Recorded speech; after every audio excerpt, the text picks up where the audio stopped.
Bull in the China shop. So everyone understands the reference, right? A China shop is this wonderful place that holds very valuable and fragile things, right? Like our family, like our business. And we've all heard the expression of the bull comes into the China shop and just damages everything. And so learning to run the China shop, i.e. maintain the value, do all these different things with the bull running through it, trying to destroy it, is my description of learning to survive and navigate a family business. So my hope today is that as we talk about some of the issues in terms of navigating a family business and the complexities that come with it, I want to deliver to you 7 practices and 7 principles that can help you guys go back into your life and navigate those issues. So let's start here, like anywhere, the beginning. So it's 1964, December 14th actually of 1964. There's a young man who's left Egypt. He has $300 to his name. He gets on a boat, treks across the Mediterranean, treks across Europe, gets on a boat, and starts to cross the Atlantic for the greener pastures of Canada. A young entrepreneur, $300 to his name, wants to start a new life in Canada. But it's December of '64. So what do you think that young man saw when he arrived on the Canadian shores? That's right. That's right. Nothing but mounds and mounds of snow and ice as he hit the East Coast, hit St. John's. Now, what would that Mediterranean man's first thought be? What the hell? That's right. What have I done? Why did I leave the cozy comfort of my home to come for this? But you know what that man's thought was? Wow, look at all that snow and ice. I wonder if I can get it on a boat, ship it back to Egypt, and sell it. Because when I was a kid selling Coca-Colas and Fantas on the beach, we could never keep our drinks cold, right? Where everybody else would see a disaster, that young man saw an opportunity. That young man is my father. He was 26 then in '64. He's now 85. My phone's off today because he'll probably call me 5 times to want to know why I'm not working harder for him. So the reality is that story epitomizes who he is as an entrepreneur and his vision. And I think it epitomizes so much of so many entrepreneurs, so many business creators, right? Male, female, immigrant, non-immigrant. They share this trait across the board. It's what I would call a reality distortion. They see the world differently than other people. They see the world the way they want to see it, and they see opportunity where other people see disaster. And it's a phenomenal trait to see in entrepreneurs and business creators. The challenge is that trait comes at a cost, right? If you have reality distortion, if you walk through the world thinking this is what I want the world to look like and I'm going to make it be my way, that can be a tough person to deal with. So as Brian mentioned, I practiced law for a number of years. And by the way, as a side note, growing up in a family business, the running joke was that my brother and I were failures and disappointments as kids because all we wanted to do was be lawyers and doctors. Why don't you want to go into business like your dad? So my brother ended up becoming a doctor, I became a lawyer, my sister got her business degree, and of course we were huge disappointments to my parents. Hopefully they've changed their mind. After practicing law for 10 years, I left to go help my father run the business. And when I transitioned from being a lawyer to running a business, I thought the hard part would be getting into business. The real challenge was getting into family business. I describe my father quite candidly as the world's greatest father. I couldn't have asked for a better dad, I really couldn't have. But man, he is the world's toughest business partner. And I nearly blew up our family, blew up our relationship, and blew up the business. It was really tough. It tore us apart in a lot of ways. I still get emotional about it when I think about how tough it was in the beginning, because I had good intentions and he had good intentions, but we were missing a lot of things. So my hope today is to be able to share with you some of my experience, but more importantly, draw upon stories of all the clients that I've had the pleasure of working with for the past 10 years. Because after I helped navigate our own family business, other families started asking me if I'd come and help them navigate their chaos and organize chaos for them. So I've distilled today's talk into 7 principles and 7 practices to help you all navigate the chaos in your life. Now, whether that's in your family business or other interpersonal relationships or just in your coworkers, I hope they'll be valuable for each of you today. So let's just talk about family business for a second. Who here, of course, by show of hands, has heard shirt sleeves to shirt sleeves in 3 generations? Anyone want to take a stab? Michelle, what does that mean? Just that the 3rd generation ruins it. Okay, that's direct. All right. You want to maybe a little bit of a lead up to it? Okay, 3rd generation ruins it. I need Gen 3 in here. You can leave now. Take Michelle off your Christmas list. All right. So generation 1 rolls up their sleeves, goes out into the field and toils, right? Generation 2 comes along and runs the business, but doesn't transfer it successfully. And by the time you get to generation 3, the business is gone, it's blown up, the wealth is gone, and generation 3 has to roll their shirt sleeves up and go into the field and toil again. Okay? So there's some empirical data on this, but generally speaking, the transition success rate from a Gen 1 to a Gen 2, and obviously this is not equal across the board for everybody, but generally speaking, there's a 30% success rate. So 7 out of 10 don't make it from Gen 1 to Gen 2. By the time you get to Gen 3, only 10% make it. Now look, some of those, there might be a sale, some of those people retire and there was nothing else to do, et cetera, et cetera. But generally speaking, the success rate diminishes exponentially. The reason for that, however, is usually not a business reason. It's often stated as a business reason, but it's a family reason, right? We didn't navigate family dynamics well enough. So, family business provides some unbelievable opportunities, and all of you are aware of that. I'm aware of that. We love it. But we also need to be aware of the risks. And why we're aware of the risks is, I know there's some probably insurance folks here, we want to mitigate those risks. So let's talk a little bit about why family business is complex and why it's tough. Has anyone seen this before, the three-circle model? Okay. So I didn't create this. This has been around for a long time. It's a really, really useful tool and framework to think about family business. So you have the three-circle model, which, just to review, you have 3 different hats that you can wear if you're sitting in a family business. And sometimes you're wearing all 3. You can be a member of the family, you can be in the business itself, which could be an employee or a family member in it, and you can be an owner. And some people wear all 3, some people wear 1, and some people wear 2. The reality is most of us aren't aware of where we're sitting when we're communicating or where someone else is sitting when we're communicating. So who knows what weekend it is in the States? What weekend is it? Thanksgiving. Oh man, Thanksgiving, right? So I was just chatting with a friend last night who's an American, and he was, as I was driving here, and saying, man, how many different people were eager to see their family for the whole weekend and how many people were antsy, right? Family gatherings are tough. Well, imagine bringing that to work. So you're sitting at the Thanksgiving table, you work in the business, your parents own the business, and your brother-in-law, who doesn't work in the business and doesn't own it, says, I drove by the shop this week, it looked a little messy. I didn't like the way the sign looked. But don't worry, I took care of it. I called a friend, he's a sign guy, he'll come by next week. You're all good, right? Is he talking to you as a family member, as an owner, right? As a business partner? These lines get mucky, right? And so it's important to understand why that complexity exists. Another reason why family business is tough. Brian actually said this earlier. I didn't even know that he was going to say it. Forced partnerships, right? Like an arranged marriage, but worse. So if you think about this, with every single family that I've sat down with, I always ask them, would you have picked being a business partner with your sibling if they weren't your sibling? Right? So I see 2 sisters working in a business. Mom and dad started it. They got into it in their 20s, and now they're into it. Oh, I already see a look of like, I'm not sure. How would I answer that? That's it. I saw you. No, that wasn't me. Don't worry. There's a good ending here, I promise. You're going to look down for the rest of the talk now, aren't you? You're like, I can't let Paul see my face. Oh, no. I'd like to play poker with you afterwards because I think I'll win. You have a terrible poker face. So the reality is I sit down with families and I ask them and I say, would you have picked this person? If they were your college roommate, if they were your university classmate, would you have said, hey, we should open up a lemonade stand together? And 80 to 90% of them say no, I wouldn't have. It doesn't mean they don't love their sibling. It doesn't mean they don't value them as a sibling. It just says, I don't know if we were the right business partners. I can say the same thing. I would not have gone into business with my dad if he wasn't my dad. I felt a sense of obligation and loyalty and gratitude towards him, and I wanted to help, and I knew that I was capable of doing it. But you have to be aware of the challenges when you do it. So everybody knows who's in a business partnership or in a marriage, partnerships are tough in general, right? They're hard when you pick the person. They're exponentially harder when you don't pick the person and when you have to share Thanksgiving with them and holidays, et cetera. So it's challenging. Again, just laying the groundwork here to say this is hard work. If you're having a hard time, it's okay.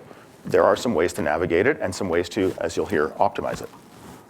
I'm going to walk you through some ways to do it. But the first framework I want to provide you for today is something that I like to call the distinction between principles and practices. Principles and prescriptions. So a prescription, you all know what that is from the drugstore. A prescription is someone telling you a precise method to follow. A principle, however, is more of like a guiding light. So if I give you a set of prescriptions today, they might work for you, but they may not work for you, right? Prescriptions are very specific to where somebody is. And so they're not going to be helpful for everybody. The question I get asked most when a family starts to work with me is, what do we do? What do we do? Or after an event like this, people say, okay, well, I've got this situation. How do I handle it? I also, well, I don't know yet. I need to hear a little more. I need to know who the players are.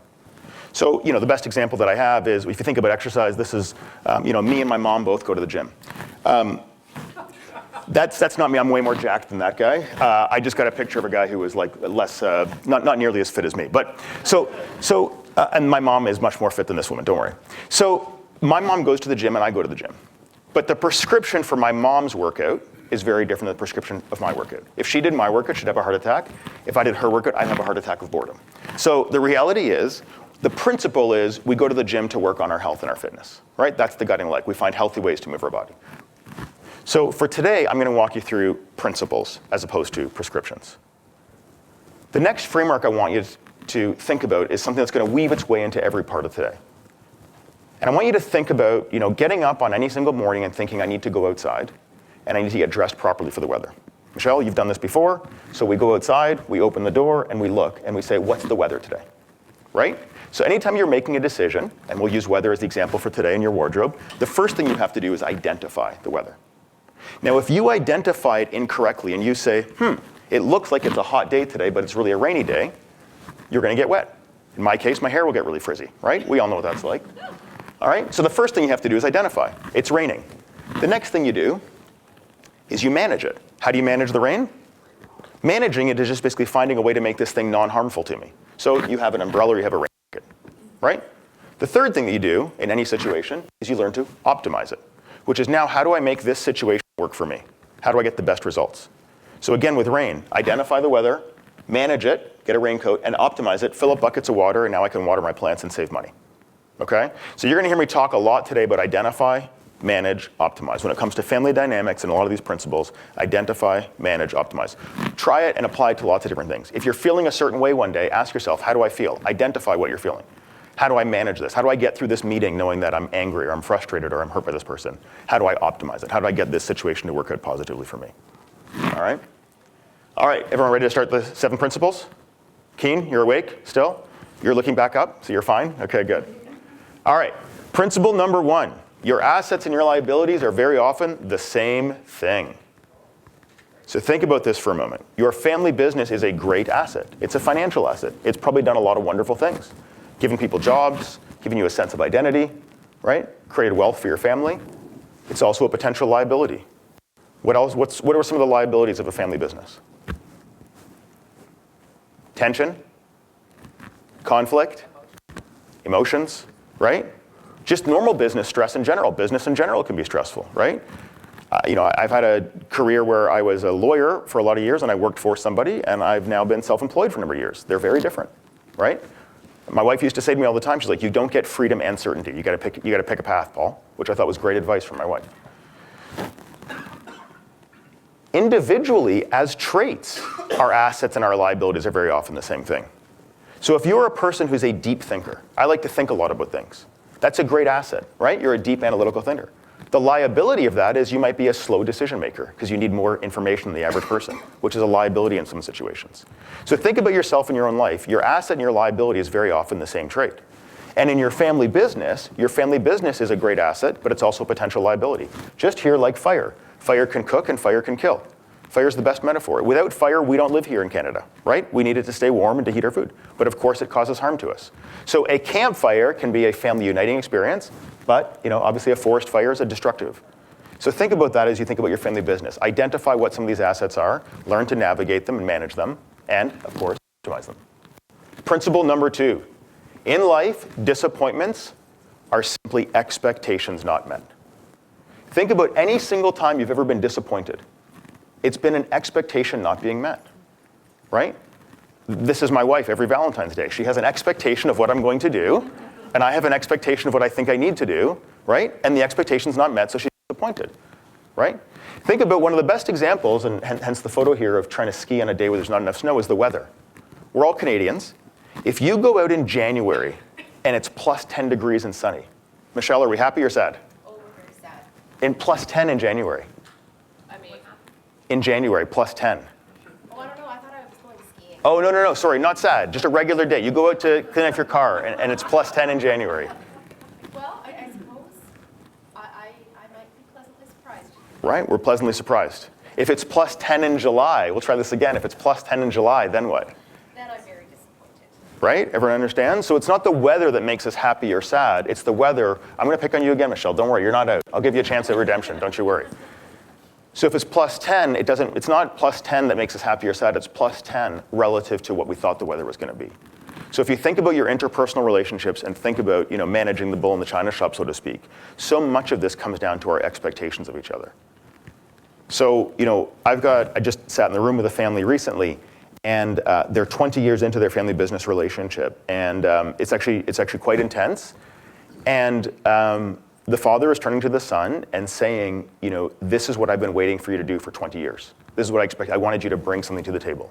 Nothing is sort of given in this world, everything is earned. And the son said, are you kidding me? For 20 years, all I've done is given you everything that I have, right? And these guys are literally about to blow up their relationship and potentially take the business with it. They had a very, very askew alignment of expectations. So it's really important to identify your expectations. And we don't have enough time today to deep dive on every single one, but you can imagine one of the best ways to do that is start with yourself. What are your expectations of yourself? What are your expectations of others? Every day that you get into your car, you have expectations of how other drivers behave, right? You come to a four-way stop, we expect it. Someone violates it, we honk the horn, right? We all have expectations of everybody, and everyone has expectations of us. Rarely do we stop and take the time to say, what are my expectations? And if you don't identify them, manage them, optimize them, we're going to end up being disappointment. It's very true in family business. My own father had a ton of disappointments when I first started, right? This happens all the time in family business. I thought you'd hand me the reins, I said. I thought you would take more of a role, he'd say, right? I thought you'd think more like me. Why don't you? Right?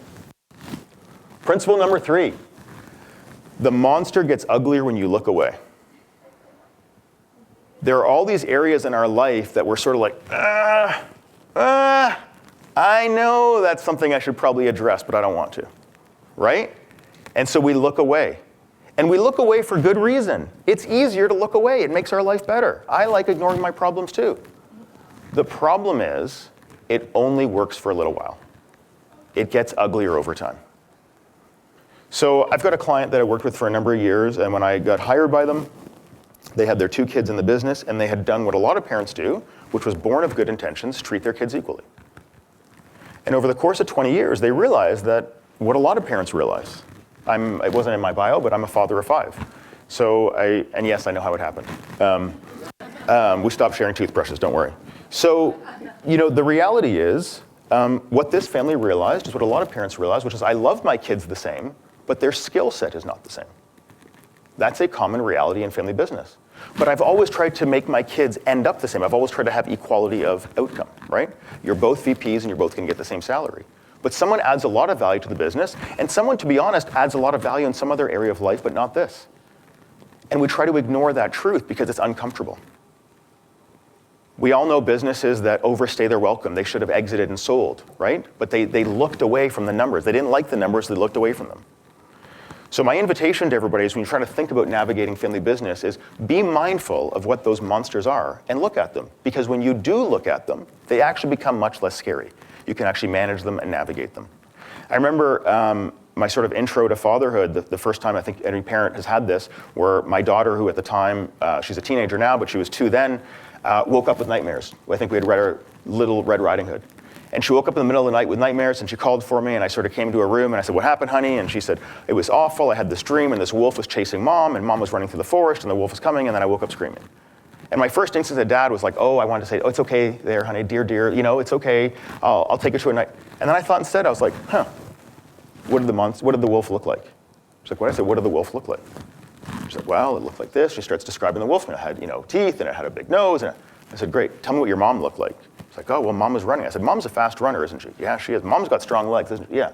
I said, well, when you think about that wolf, those teeth don't look so big to me. And I think mom can turn around and kick those teeth in the face. And we turned this whole thing around where by the time it was done, my daughter was like, man, mom's gonna crush that wolf. I can't wait to fall back asleep. Because the monster gets uglier when you look away. So my invitation is, as you think about some of these ugly areas of our life, and we all have them, shine a light in it, look at it, figure out how to navigate it. We have them in our family businesses. We all know that we do. It's okay. You all do. We all do. I do. Let's figure out how to navigate them. Principle 4. Life does not give you wishes. It gives you options. So one of the questions that I get asked, one of the things that people tell me rather when I start working with a family is, man, you would not believe what my dad did 20 years ago, or my mom, or my brother. And if my parents, or my brother, or my sibling had just done this 20 years ago, we wouldn't be in this situation. And I always respond the exact same way. You're probably right. Do you have a DeLorean parked out back that can travel in time? Do you? No? Okay, when you get the DeLorean, sign me up. I'm gonna be first in. I wanna travel in time with you to go back there. But I can't. And you can't. So let's talk about the options that we actually have today. I just met with a client a couple weeks ago. In-laws, you know the story, right? In-laws are sort of fighting with the actual siblings. They're in the business together, all well-intentioned. And of course, in the midst of sort of like, well, this is how we're going to try to how to navigate through, it was sort of like, no, that person just needs to think differently and be differently. And I said, I hear you. It would be nice if they did, but that's not the deck of cards that you were given, right? So the options that we have are the people that we're given. Brian said earlier, we don't pick our family. And this is, by the way, the beauty of family relationships as well. There's a lot of upside to this. It makes it exciting, it makes it fun. It's a wonderful challenge. I don't want to be a Debbie Downer on it. The reality is, just understand that as you're addressing situations, life doesn't give us what we want. We don't get rainbows and unicorns. We get options. So let's be really honest about those options, sit down and review them, right? As you can tell by the photo, I have this conversation with my kids all the time, right? Kids are sort of like, but I want this. And it's like, well, that's not available. These are the options. Well, the same is true for us as adults. So let's take a look at it. You know, this family that I just mentioned a little while ago, that I think is 20 years into maybe some suboptimal decisions. I've been really candid with them. I've said, like, I've assessed all of your options. We've spent 6 months going through this. I said, these are the options. You can sell the business. That's an option. Number 2 is you can start to fire people. Like you might have to fire some of your kids. Right? Because the third option, which is we all work well together, you've tried for 20 years. And we've tried it over and over and over again. And it's destroying everyone's health, it's destroying relationships, and it's about to destroy your business. And I tell people all the time, there's only 2 ways in life decisions get made. Think about it, only 2 ways decisions get made. Voluntary and involuntary. Right? Voluntary and involuntary. So you either take the autonomy and actually assess the options and make a decision, or decisions will get made for you. So again, this is not to frighten people. This is to say, hey, these are some principles that govern family business. If we're aware of them, if we can identify, manage, and optimize them, they'll work for us. Everyone ready to leave yet? Everyone depressed? No? We're okay? Want me to keep going? All right. Is it ringing true at all? All right, there we go. There we go. Okay. By the way, I love the Razor presentation. That was amazing. I was thinking while you were doing it, if you need someone to model, read a Razor model, I do a lot of shaving. That's right. I do a lot of shaving. Yeah. There's a lot of head to shave. That's right. So let me know. All right. Principle 5. Different people see the same world differently. I'm going to head back over here for the mic noise here. Different people see the same world differently. So everyone sort of knows this, right? We all look at artwork. We understand, everyone's had a friend who thought someone else was good looking. You're like, how can you think that person's, no one's ever thought I'm not good looking, but other people might think that, right? Of course. So we all understand that. But here's really the big eye opener, no pun intended on this one. It's shocking how quickly we forget this, right? Here's a great example of how we forget it. We send an email to somebody and we put the time and the effort into writing this email to somebody.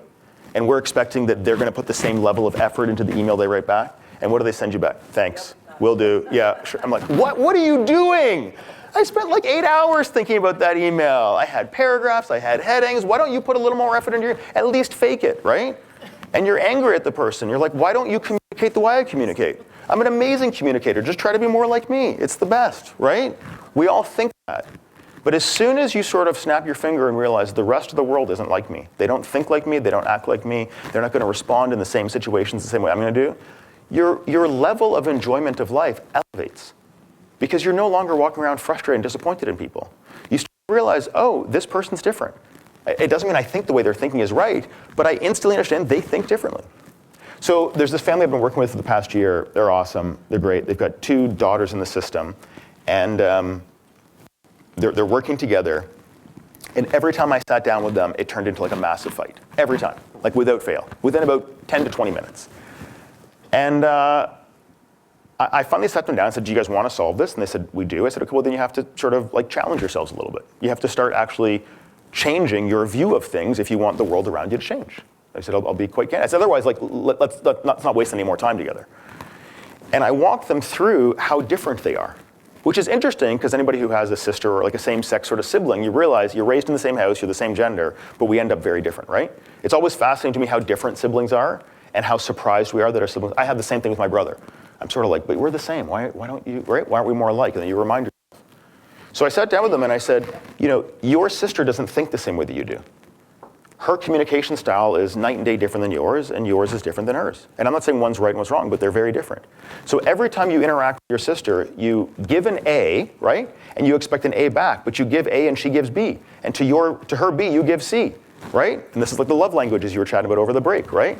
And we have 2 well-intentioned people who are missing the mark. over and over again because I keep expecting you to think and respond just like I would in that situation. But people aren't like that. So again, another principle, when you think about running the china shop with the bull still in it, recognize that the world doesn't see the world the way you do. All right, you ready for the big breakthrough of the day? First one. When you heard the topic of today's session and you thought about it a little bit, the bull in the china shop, you thought of somebody. Oh, I know a bull in the china shop, right? I know someone who comes into it. I don't know. For me, it's my dad, right? I'm like, hey, that's who that is. Are you ready for this? Someone thought it was you, right? Somebody out there thinks you're the bull in the china shop. They're like, I can't believe that, I'll pick on you, Michelle. I can't believe that Michelle would do that, right? She's trying to disrupt this thing. What is she doing? Why isn't she thinking the way I'm thinking about it? So someone thinks you're the bull in the china shop and you think someone else is the bull in the china shop. And you're both right. The reality is all of us are disruptive to somebody else and someone else is disruptive to us. And the sooner that we can start to identify this, manage this, and optimize this, the better off we'll be. Principle 6, the dose makes the poison. So show of hands, a number of people here married? Okay, so you all know this very, very well. A client of mine does custom kitchen and baths.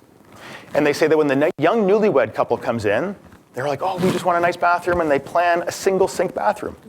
When the couple who's been married for 50 years comes in, or 35 years comes in, what do they want? 2 bathrooms, right, or 2 sinks, right? Separate bathrooms if you can afford it, and at the very least, 2 sinks. My wife might be the world's greatest human being, and not just because she tolerates me, but literally she might be the world's greatest human being. But she cannot, for the life of her, put the cap back on the toothpaste. I don't understand. It's so simple. Just put the cap back on. Why don't you do that?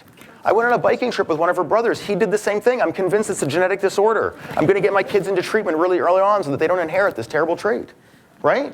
So rather than fighting through marriage, what do? We have our own toothpaste tubes. That's what we figured out. And when time comes and we get a bigger house, I will 100% have 2 sinks. So everybody knows that the dose makes the poison when it comes to other people. We all have a limit of how much time we can comfortably spend with another person, no matter how much you like that person, right? So marriages have an ecosystem. We all know the story because when someone retires in the home, the first thing the spouse says is, I want you to go find another job, right? That's why you see all retired rich guys working at Home Depot. Their wives send them there, right? Because they needed a place to go, right? That's right. Oh, you're going to apply on your way home today? Okay, perfect. Good. That's right. That's right. So we all know relationships have an ecosystem. We understand that in romance. We even understand that with friends, right? You go on a trip with your friends, you're sort of like, I had a good time with Becky, but I got enough of Becky, right? That's sort of the end of that. So the same is true in family business. So you really have to manage that ecosystem well. So when it comes to managing the bull in the china shop while you're trying to run the china shop, be mindful of time. The flip side is, have a relationship outside of work. That's important too, but figure it out. Right? So if you're working with somebody, and then you're spending Friday night with somebody, and then Sunday with somebody, and then your kids are in the same school, and then you see them at the event, and then you're playing the same sports, you might grow tired of that person. And then there's more opportunity to have conflict and more opportunity to interact with each other in a forced setting. And then you think, now I go to work and I dread that. So manage that volume of how much time you spend with people. And by the way, this is not an invitation to give someone the cold shoulder and stop showing up to Sunday roast. I'm being serious because I've had clients who do that, and they say, okay, I'm just going to stop showing up. And I said, well, no, that's not fair because now someone's going to jump to conclusions. And remember, they think differently than you, so they're going to jump to probably the incorrect conclusion, and then they're going to govern themselves accordingly. So let's just be adults about it and just say, hey, I enjoy my time with you, but I'm also wanting to do this weekend. I need a little bit of time and space. I think it's good for both of us. Have that conversation. They're probably feeling the same thing, by the way. But if people feel rejected, then they'll pursue after you. So don't give someone that opportunity. Just own it and own it early. Again, this idea of the monster gets uglier when you look away. All right, principle 7, my favorite one. You're not the only wild family. Every family that I ever sit down to talk with, every time I do an event like this, people always come up and they're like, oh, you don't understand how crazy my family is. We're so dysfunctional. Well, I have news for you. We're all dysfunctional. Every one of us comes from a dysfunctional family. I had a psychology professor who said it really well. He said, psychology has it wrong. They try to say you're normal or you're abnormal. He said, that's wrong. You're either normally abnormal or abnormally abnormal. So most of us sit somewhere in the spectrum of normally abnormal, right? So communication problems, right? Jealousy, insecurity, missed expectations, right? Held up resentment, whatever the case may be, right? Too much time with people, all these different things. We all struggle from this. So you're not the only dysfunctional family, we all are. So the good news is, None of you are perfect. I'm not perfect. None of my clients are. My family's not perfect. I get asked by clients all the time when I tell them a story about me and my dad interacting, and he and I sort of, and they're like, but how can you do this for a living? How can you still have these challenges? I said, because they don't go away. Because I said, we have imperfect people working in an imperfect world trying to make decisions in real time. It's a recipe for failure. It's like baseball. If you bat .250, you're doing well, right? So let's be realistic about that. But here's the good news. None of us will be perfect, but all of us can improve. All of us can improve, individually and as a family. So when you think about these issues, always ask yourself, how can we get better and are we getting better? Not, are we perfect yet? Because none of you have exclusivity on dysfunctionality, I promise you. Okay, do you guys need a quick summary of them? Got it? Assets and liability are the same thing. Disappointments, expectations not met. The monster gets uglier when you look away. Life doesn't give you wishes, it gives you options. Different people see the same world differently. The dose makes the poison, and you're not the only wild family. You guys ready to leave, or do you guys want to actually hear some practices and some things that you can actually do to work on it? You okay? You got some appetite left? Okay, good. We'll keep going then. All right, 7 practices. So the first practice is one that you're going to do internally. It's going to reshape the way you think about people. And it's this. Judge a person on distance traveled. Think about where somebody came from when you're assessing their conduct. So when I heard this, I actually heard a football coach actually say it. He said, I judge a man on distance traveled. And it was a huge light bulb moment for me because I thought about my dad. And I thought about all the times that I had been so frustrated with his communication style, right? Old school Egyptian guy, right? Communicates very directly, very gruff, all those different things, right? My nickname in high school was Stupid Paul for a lot of years. And I was a stupid kid, but my dad just called me that. It was quite funny, and we laugh at it now, and thankfully I grew out of it. But he's very direct. You never have to guess where you stand with my dad. But I used to always think, like, why does he behave that way? Why does he think about the world this way? Why does he interact with people? He's a tough negotiator, but when he negotiates with people, he doesn't care about offending them, right? And I'm always like feeling like I have to go afterwards and like mend relationships with people because my dad called them and did something. And I used to be like, why does he think this way? And then it sort of dawned on me when I heard this. I was like, wow, my dad is one of 9 born to illiterate parents in rural Egypt. His dad was born in the 1800s, literally. Like my grandfather was born in 1899, and my dad was raised as one of 9 in rural Egypt to illiterate parents. I was like, wow, it's actually a miracle he's doing as well as he is. And I mean that genuinely. I was like, wow, he's actually amazing. He's like came to Canada with nothing, right? Became really successful. He's been a phenomenal husband to my mom for over 50 years. He's raised 3, 2 great kids plus me, my brother and my sister. He's actually done amazing. And I looked at it and I thought, I look how I was raised, and I was like, I was given all these wonderful opportunities. I was raised in Canada, right? I had a great education. I had 2 loving parents, educated parents. I had all these different opportunities. So the fact that I can communicate, call me a 7 or an 8, I started at like a 6 or a 7. I didn't actually have to travel that far to be, decently successful and hold down a job. My dad started at a 2 and got his way up to a 6. So when you look at other people, try to understand where they're from. So I have this client, and the daughter came to me. The daughter's in her 30s, and I said, what's going on? She said, my dad just never compliments me. My dad's never given me the praise that I need. I said, well, tell me a little bit more. What does he do? She's like, well, the other day at work, he said, I did a good job, he said, in front of the staff. I was like, okay, well, that's good. She's like, yeah, but that was only once. I did 3 good things that day. I said, okay. Then the next day, my dad, he said this, and he patted me and said, oh, that's nice. Thank you. It looks good. But like, I put so much effort into that, And she gave me a couple examples of what, where her dad had failed on sort of giving her praise and acknowledgement for work. And I said, let me ask you a question. Tell me a little bit about your grandparents. She's like, my dad's parents? I said, yeah, tell me a bit about them. She said, I'm like, what were they like? She's like, they weren't actually that nice. I said, how did they interact with your dad? They said they were actually kind of mean to him. They never told him they loved him. They never praised him. And she's like, now that I think about it, I don't think I ever heard my grandparents say one nice thing to my dad. And so I went and asked the dad, and he said, no, they never said that once, right? Sat back down with the daughter, and I said, relative to his parents, your dad's doing a phenomenal job, right? Judge a man on distance traveled. He's worked really hard on learning how to interact and build a connection with his daughter in the family business. He's trying really hard. And is he at the standard that she's hoping for? No. Is he at the standard that she wants him to get to? No, but he's doing really well. So as soon as you start to judge someone based on where they began their journey, your understanding and your appreciation for them and your empathy towards them increases. So when you have a difficult person to deal with, try to ask that question. Where did they begin? Practice 2. We've talked about this. We're going to go into a bit detail here. Identify, manage, and optimize your assets. So I don't know if anyone wants to blurt out anything. Ali, you can mention your dad if you want. want. It's fine. But think about a trait maybe, Ali, that your dad has, right? So he has a trait that can be a hyper annoying trait. Maybe he talks a lot. Maybe he's opinionated. I don't know. Brian, that's not possible, right? Okay, so he's opinionated. All right. So he's opinionated, and that trait can be a liability at times. Maybe when you were growing up, he gave his opinion too much. Maybe he said something that embarrassed you, whatever it was, right? At the same time, that asset, undoubtedly, his opinionated view, his strong view, his literally and figurative strong voice, is actually a tremendous asset, right? It's given him a career in radio. It's given him opportunities like this one today, right? So if you think about that bull in the china shop, they have traits that we can let become liabilities or we can turn into assets. So I've got a client where, of course, you all sort of know the story. This person wants to negotiate and grind everybody down, right? And it's tough. What you don't realize is that trait obviously led to the business being successful. And so what I do is say, rather than being really upset at that person all the time for the way they do that, is give them something to negotiate on. Send them somewhere. Find a way that you can take that trait they have, that need to get a good deal, and send them off somewhere to get a good deal. My dad's like that, and what we do with my dad now is anytime someone in our family or any of our friends wants to buy a new car, we hire my dad to do it for free. We literally say, so-and-so wants to go get a new pickup truck.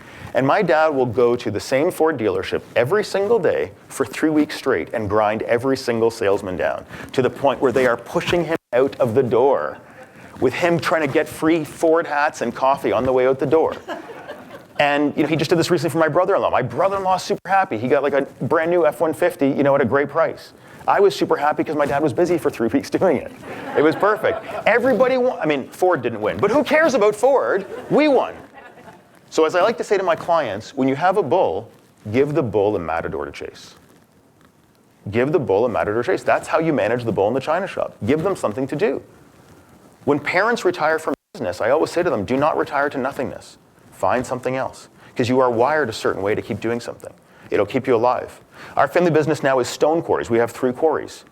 One of them I call my dad's sandbox. It's his. It's amazing. There's 28 changes I would make in there the first day if I took over. But I don't, because he likes it to be run a certain way. And you know what? It's giving him a place to go every day.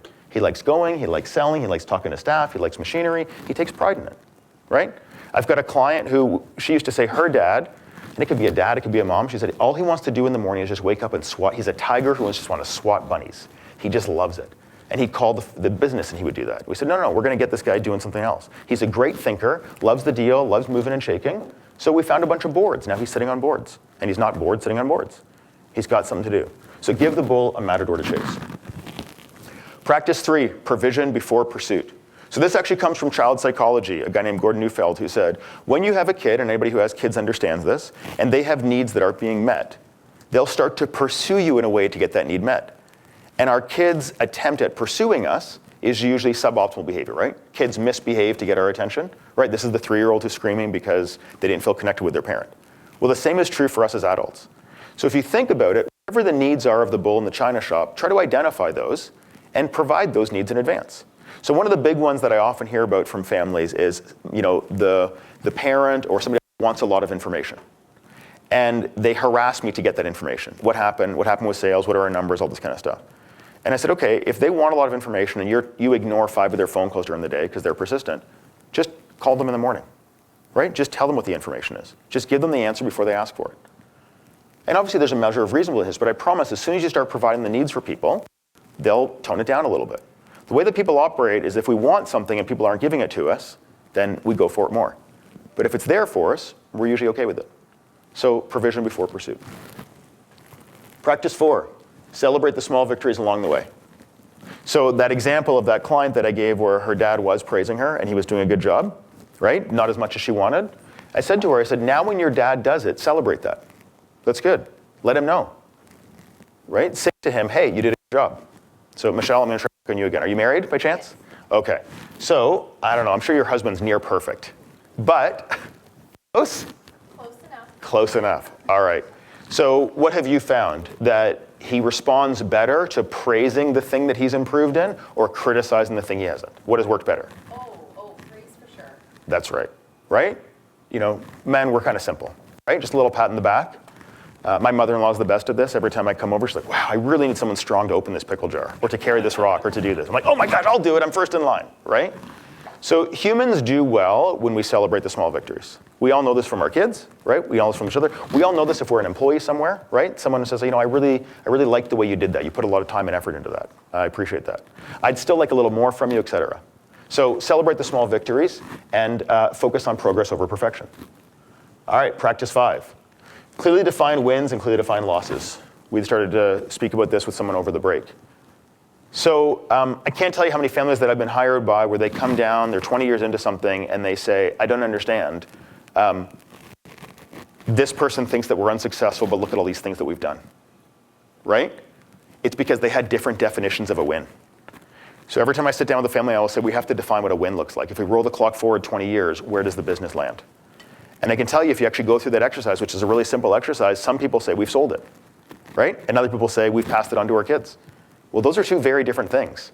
So you better be really clear about what a win is in your business. And likewise, I invite families to think about being really honest about what a win is in your family.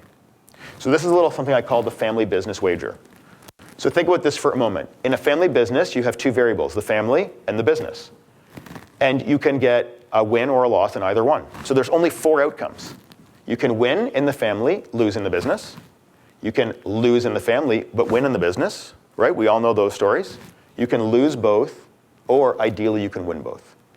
So I've never met a family who says they don't want to win both. But as we all know, what do you think the hardest option is? Any guesses? Losing the family, winning the What's the hardest one to achieve? Oh, that one. Yeah, winning in both is really hard, right? For all the reasons we've discussed. But before you even have any chance whatsoever of winning in both, you have to define a win. Because people have very different versions of win. So I'll sit down with families and I'd invite you all to do this on your own, with your family, whatever you see fit, and ask yourself, how would we decide a family win? And so just so you know, some examples, some of my clients have said a family win for us is that the grandkids, who are now really close, grow up and they're still close in the future. We want the grandkids to be close. Some people say we vacation together in the future. We have this annual trip, we do this, we share the cottage, all this kind of stuff. That's their version. Some people have a much different version. They say simply that we're civil with each other and we share in each other's joy. That's it. We don't need that. So it doesn't have to be we're best friends for life. It doesn't have to be anything, but it has to be clear as to what it is, because if it's not clear. And same thing in the business. And it doesn't necessarily have to be a financial number. One of my clients, it was a Jewish family, and you'll see why that's relevant in a moment. Their version of a business win was a story we can tell at the Christmas party and be proud of, which I thought was great. Because what they were basically getting at is we want autonomy. We want to be in control of our own destiny. So if we're running this business, we want to run it because we want to. And if we've exited and sold, we did it because we wanted to. We never wanted to be in a situation where we were forced to sell it because of family dynamics. So define that win and define that loss and do it in the family and the business. Practice 6, decide on the deciders. So in every single decision, there are 2 groups. There's the person who makes the decision or the group who makes the decision, and then there's the people who are impacted by the decision. Right? So someone made a decision as to what the breakfast is going to be today. You all didn't make that decision, but you were impacted by it. Right? When I pick a vacation spot, for my family, my wife and I make that decision, but my kids are impacted by it. Okay, now fast forward into family business. Who's deciding when we sell? Who's deciding when we hire someone big? Who's deciding on compensation? All of those decisions are made by someone or a group of people, and yet they impact other people. So one of the biggest issues of contention in terms of, again, managing the bull in the china shop is whose responsibility is it to make this decision? So it's really clear to sit down and define, if we're going to make a decision, whose decision is this? And then also identify the group as to who is impacted by this decision. Okay? And there's a whole framework we could walk through, if we had more time, on how to actually navigate that. But there's different categories you can kind of sit in when you're making a decision. So a big sort of theme here is some people might have a voice on a decision but not a vote. Some people might have veto power. Some people, I say, only get a view. Some people are hidden behind the veil. So the reality is all these different decisions, you sit in different spots. But where does contention lie? Contention lies. What's that? In the details. In the details, exactly. And what happens if you sit down with one of your brothers and you think it's your decision and he thinks it's his decision? I say this with you standing beside your brother, right?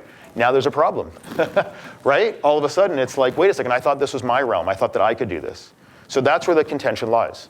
But it's simple to solve on the front end. Sit down and actually say, whose decision is this? I worked with a family for 2 years over this issue because the mom wanted to sell the business. They'd had it for 65 years, right? They were G2. The mom wanted to keep the business, and the dad wanted to sell it. And what they couldn't decide on is whose decision was it. And by the way, when I say whose decision is it, there's 2 answers. There's a legal answer, right? So there's a legal structure, I'm the shareholder, but then there's like the real answer, right? I always think of that great line from, My Big Crack Wedding, right? The husband's the head of the family, but I'm the neck, and the neck can move the head wherever I want, right? So who's really running the family? And by the way, in that particular situation, the dad could have sold it, but he knew that he would have to deal with the consequences of his wife lamenting him for having sold it against her wishes. So it was really tough. So it's really important to decide on the deciders. All right, practice number 7. This is one of my favorite ones. It's really important when you communicate with people that you understand what I say is the difference between communication and therapy. So I'm going to quote one of the wisest scholars of all time, a guy named Homer J. Simpson. Everyone heard of Homer Simpson from The Simpsons? All right, one of my favorite scholars. You can tell where my education level is. You're a fan? So Homer Simpson, at the end of the episode on prohibition, they took alcohol out of Springfield and then brought it back. He held up a mug of beer. Remember? Do you remember the line? No. He held up a mug of beer and he said, "To alcohol, the cause and solution to all of life's problems." Well done. Well done. We'll be watching Simpsons clips later tonight. That's great. Someone's going to look this up on YouTube before we leave. I always say that's communication in family business, right? Communication is the cause and the solution to all of life's problems. So here's the problem with communication. Most people think they're communicating when they're not. So I'm going to try to pick on you again, if that's okay. So you wake up in the morning and you've got something to say. And you're like, I really need to tell Debbie, how I feel about this. I'm really upset. So you muster up the courage and you muster up the strength and you walk to Debbie and you're like, you really hurt me last week, or you really upset me, you really offended me. And you get that off your chest. And you think, I'm communicating. You're not. You were speaking because you had something that you wanted to say.